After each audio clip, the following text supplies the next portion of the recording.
Assalamualaikum warahmatullahi wabarakatuh.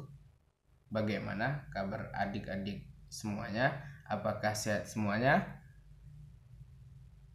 Alhamdulillah sehat. Nah, kemarin kita belajar tentang pembelajaran tentang sastra. Nah, hari ini kita akan belajar tentang bagaimana belajar bahasa Indonesia dengan menggunakan media. Nah, sebelum masuk ke pembelajarannya, alangkah baiknya kita berdoa dulu ya. Berdoa dimulai.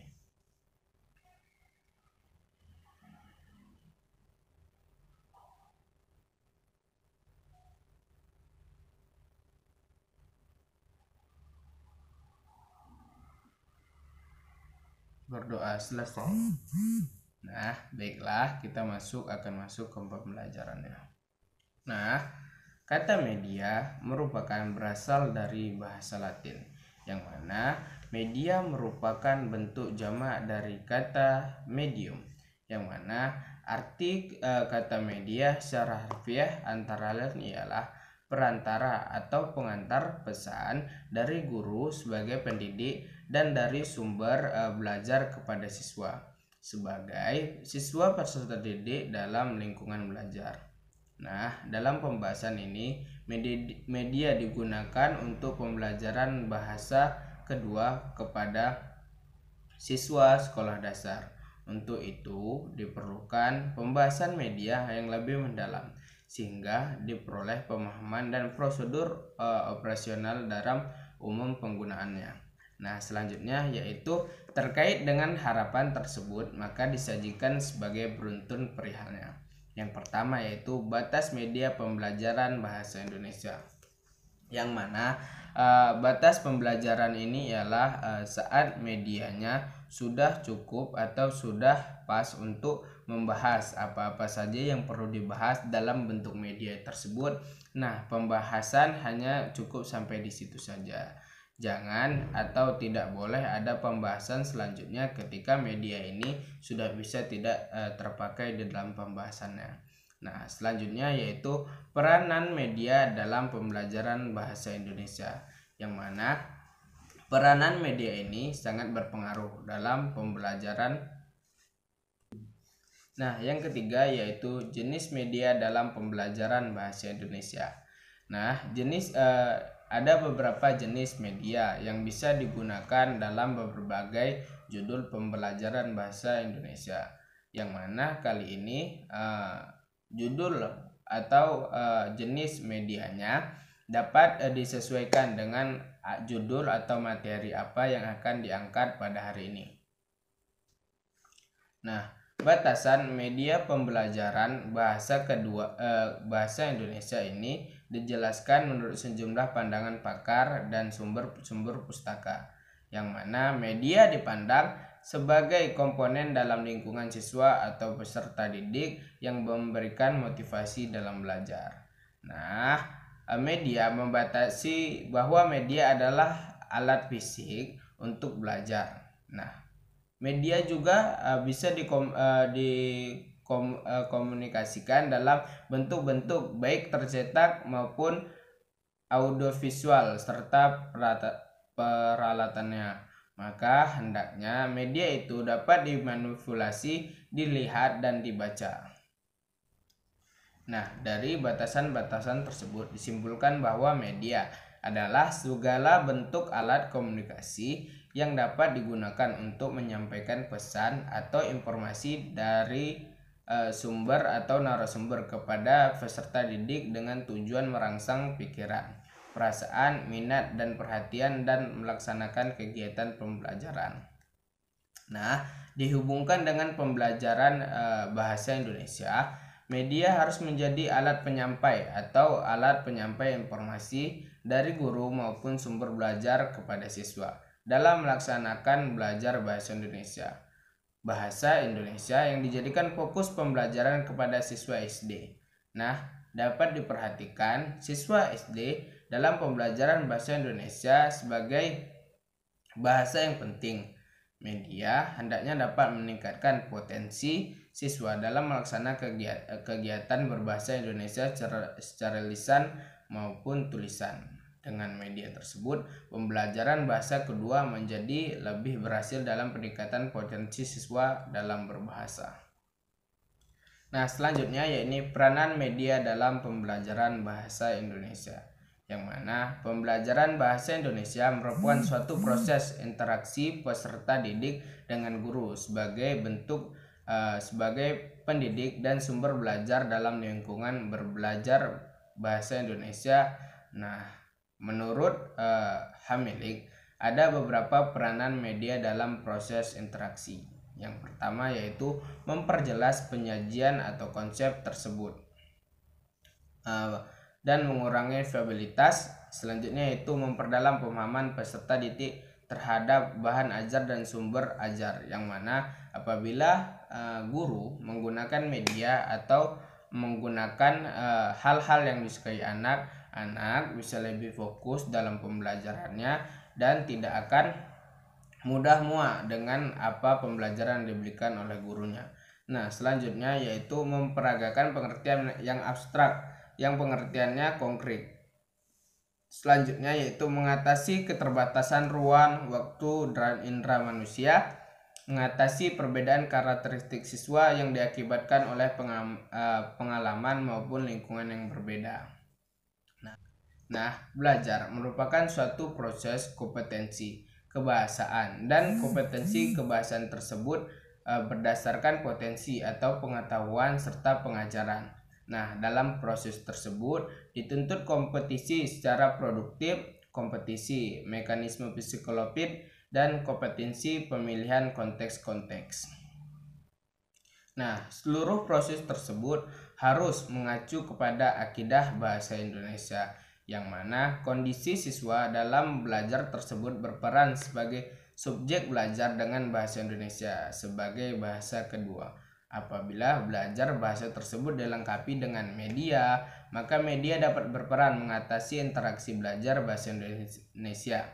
Nah, peranan tersebut yang pertama ialah media berperan memperjelas penyajian konsep bahasa dan mengurangi verbalitasi belajar bahasa, yang mana media berperan memperdalam pemahaman peserta didik terhadap bahan ajar bahasa dan sumber belajar bahasa.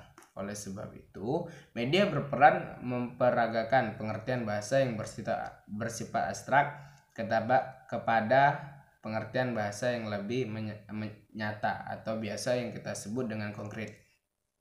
Nah, selanjutnya yaitu media berperan mengatasi keterbatasan ruang serta waktu dan daya indera manusia. Dan yang terakhir yaitu media berperan mengatasi perbedaan karakteristik siswa peserta didik yang mengakibatkan oleh pengalaman maupun lingkungan yang berbeda-beda. Nah, apabila media tersebut dihubungkan dengan masalah pembelajaran yang terjadi aspek kebahasaan, maka media harus berperan dengan mengatasi pembelajaran.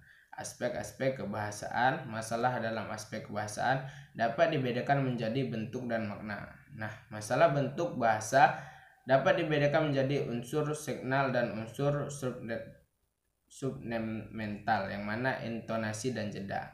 Nah, masalah dalam unsur tersebut segmental dapat dibedakan menjadi yang pertama yaitu masalah fenomen atau grafen, yang kedua membahas tentang suku kata, yang ketiga membahas tentang morfem, yang keempat membahas tentang kata, yang kelima membahas tentang frase, yang keenam membahas tentang klausa, yang ketujuh membahas tentang kalimat, dan yang kedelapan membahas tentang wacana. Sedangkan masalah dalam makna atau isi dapat dibedakan menjadi beberapa juga. Nah, yang pertama yaitu makna leksikal, yang kedua yaitu makna morfemis, dan yang ketiga makna sintaksis. Apabila media digunakan dalam pembelajaran bahasa Indonesia, masalah tersebut berpeluang diatasi oleh dengan penggunaan media. Nah, apabila peranan media dihubungkan dengan keterampilan bahasa yang dijadikan fokus belajar, maka media berperan untuk mengatasi masalah-masalah menyimak, berbicara, membaca, dan menulis. Nah, apabila peran media dihubungkan dengan kompetensi komunikasi yang dijadikan fokus pembelajaran atau belajar, maka media dapat mengatasi masalah kemampuan berbahasa lisan dan kemampuan berbahasa tulis. Demikian penting peran dalam pembelajaran maupun bahasa. Oleh karena itu, pembelajaran bahasa Indonesia sebagai bahasa yang penting hendaknya selalu menggunakan media pembelajaran. Nah, terdapat juga beberapa jenis media yang terdapat dalam pembelajaran bahasa Indonesia. Nah, secara umum jenis media dalam pembelajaran bahasa Indonesia dijadikan menjadi dua, yakni media alami atau natural dan media buatan artifisial. Nah, mana media alami ini dibatasi bahwa media tersebut sudah ada demikian adanya tanpa harus dibuat atau diciptakan dan ditinggal hanya dalam pembelajaran. Nah, misalnya media ini berbicara bagaimana bentuk lingkungan atau peristiwa dan fenomena alam, sedangkan media buatan atau biasa yang kita sebut artifisial dibatasi bahwa media tersebut belum ada namun dibuat atau diciptakan sebelum media tersebut digunakan untuk pembelajarannya. Misalnya gambar, film, video, buku, kamus, atau ensiklopedi. Kedua media tersebut dapat digunakan dalam pembelajaran bahasa di sekolah dasar. Nah, penggunaan media dalam pembelajaran bahasa kedua Indonesia hendaknya disesuaikan dengan rencana pelaksanaan pembelajaran di dalam kelas. Nah, langkah-langkah media harus sesuai dalam rumus perencanaan tersebut. Nah, langkah-langkah penggunaan tersebut berfungsi sebagai pedoman atau acuan guru menggunakan media di dalam kelas. Nah, apabila penggunaan tidak sesuai dengan rencana pembelajaran, maka efektivitas menjadi di luar harapan. Karena jenis media apapun yang digunakan perlu dimasukkan dalam langkah penggunaan dalam RPP. Nah, selanjutnya saya akan menjelaskan apa yang dimaksud dengan alat peraga. Nah, alat peraga merupakan komponen pembelajaran dalam bahasa Indonesia. Untuk itu, alat peraga harus memiliki peran penting dalam pelaksanaan pembelajaran bahasa Indonesia kepada siswa sekolah dasar. Nah, pemahaman batasan alat peraga dengan media sering menimbulkan perdebatan. Karena antara alat peraga dan media sering disama dalam maknanya.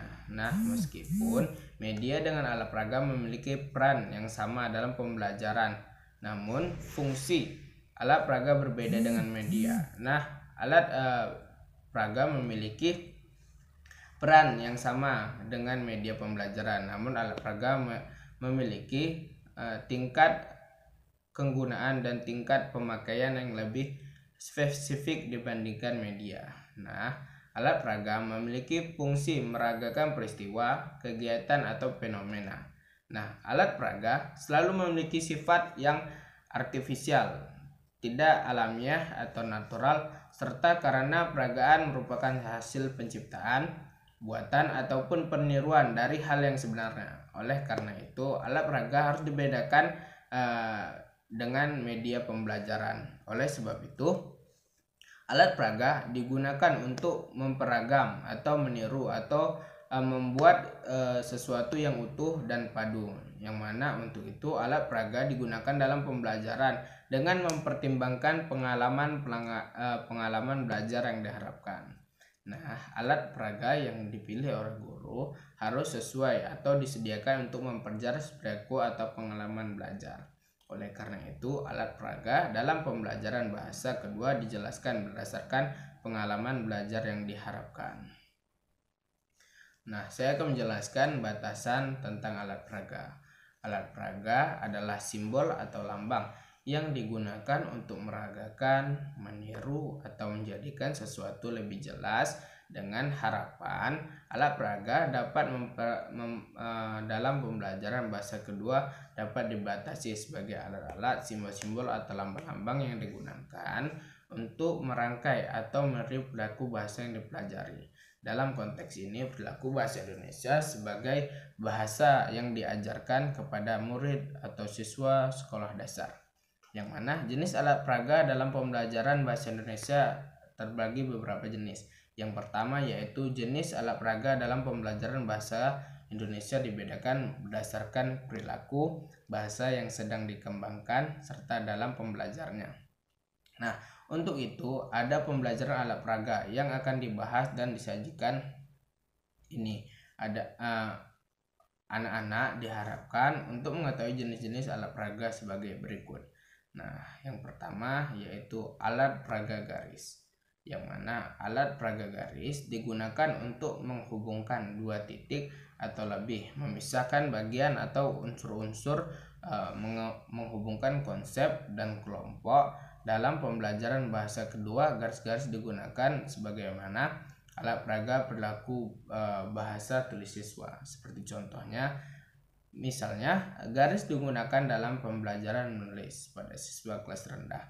Membuat bermacam-macam jenis garis serta bagian ini dilaksanakan secara bertahap. Nah, di sini para siswa memperhatikan arah atau gerak tangan guru.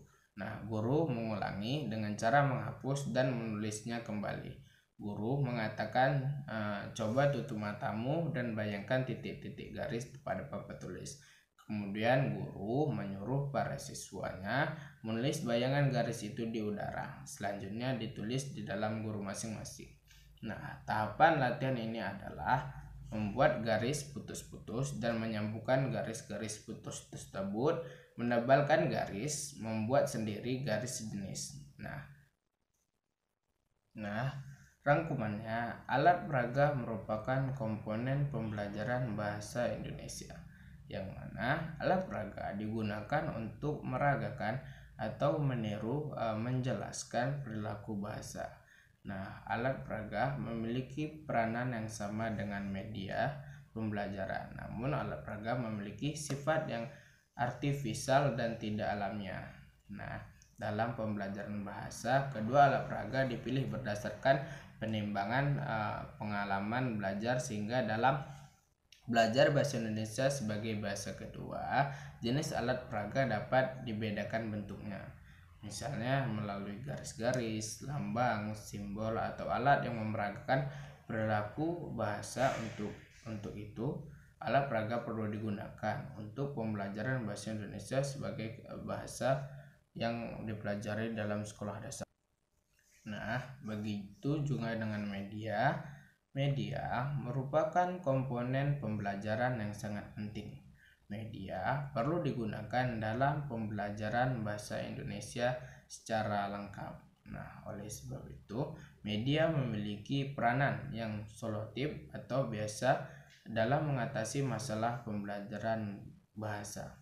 Nah, media berfungsi meningkatkan pencapaian hasil belajar pada bahasa Indonesia. Nah, media dibedakan menjadi beberapa jenisnya berdasarkan sifat alamiah dan sifat artifisial atau buatan. Nah, berdasarkan aspek kebahasaan, keterampilan berbahasa, dan kemampuan berbahasa, penggunaan media harus direncanakan di dalam RPP atau biasa yang disebut rencana pelaksanaan pembelajaran, dan langkah-langkah penggunaan tersebut berfungsi sebagai pedoman di kelas. Untuk itu, media yang dipandang sebagai segala bentuk alat, situasi, peristiwa, atau fenomena yang mendukung pembelajaran bahasa Indonesia. Nah, oleh sebab itu, anak-anak apabila sudah ada gurunya yang membuat media atau yang